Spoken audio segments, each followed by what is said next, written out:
যে আমার আব্বাও একজন আমার সমাজের একজন আলহামদুলিল্লাহ প্রভাবশালী বড় আলেম ছিলেন। আমি আলেম পরিবারের সন্তান।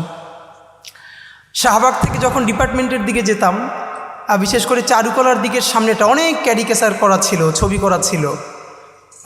বড় বড় দাঁত, রাক্ষস, রক্ত খাচ্ছে মানুষের ঘাড় মোটকে, তার মাথায় একটা টুপি আর মুখে দাড়ি।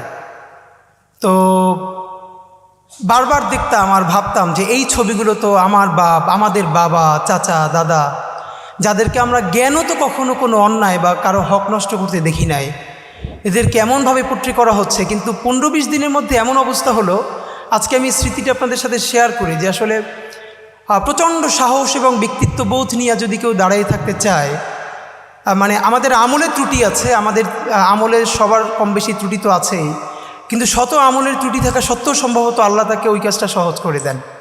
আমি তখন ডিপার্টমেন্টে টুপি পরতাম, মানে এটা আবারও বলি, এই টুপি পরলে সোয়াব হবে, না পরলে পাপ হবে, এই চিন্তা থেকে না।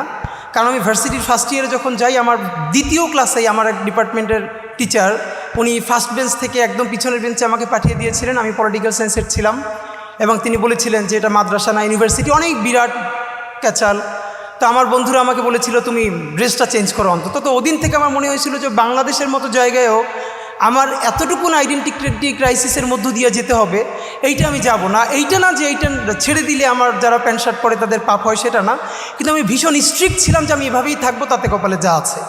তো ব্যাপার যেটা হলো, যখন শাহবাগ চলে তখন আমার ডিপার্টমেন্টের চেয়ারম্যান ম্যাম, নাম বললে অনেকেই চিনবেন, উনি বাংলাদেশের একজন প্রথিতযশা বুদ্ধিজীবীর ওয়াইফ, দুজনেই বুদ্ধিজীবী।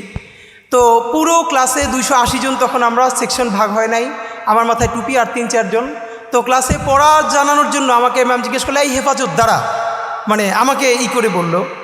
তো আমার ভীষণভাবে মনে আছে, এবং তিনি আমাকে বলেছিলেন হেফাজতের আমির, কারণ তখন তিনি জেন্ডার অ্যান্ড উইমেন কোর্সটা পড়াচ্ছিলেন এবং সেখানে নারীর অধিকার নাই এই ব্যাপারে সিডো নিয়ে পড়াচ্ছিলেন। তো সেসব নিয়ে আমরা আলাপ করতাম।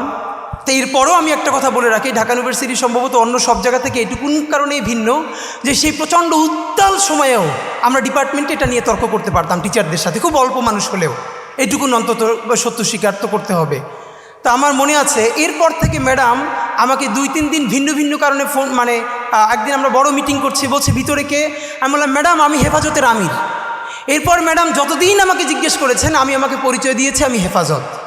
এর মানে আমি ভাবলাম যে তখন তো আমরা এত ম্যাচিউর না, বা এখনও আমরা তো ম্যাচিউর না, কিন্তু ঠিক আমাকে যেটা দিয়ে আমার আইডেন্টিটি নষ্ট করে ফেলতে চায় মানুষ, সেটাকে যদি আমি দৃঢ়ভাবে ধরে রাখার মতো সাহস করি, আল্লাহ সহজ করেন।